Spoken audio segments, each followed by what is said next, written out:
人形を小よりを使ってくしゃみをしながら名前を言いたいと思います。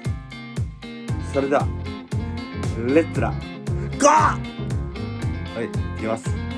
まだピカチュウです。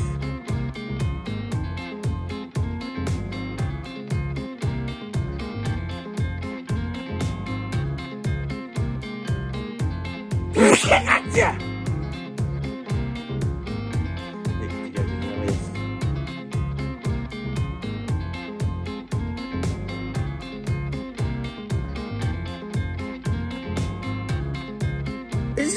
いやね。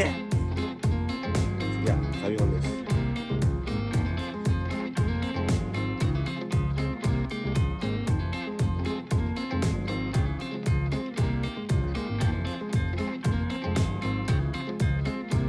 クラッフィーゴ。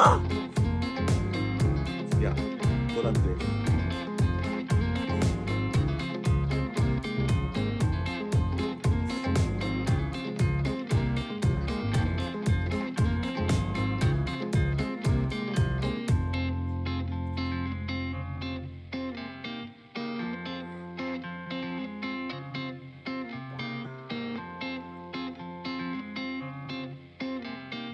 目が出ない。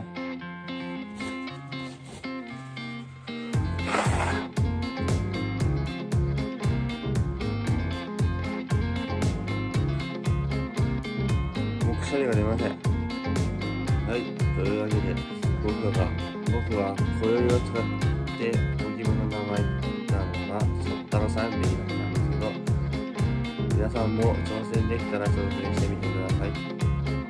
それではまた次回の動画でお会いしましょう。バイバイ。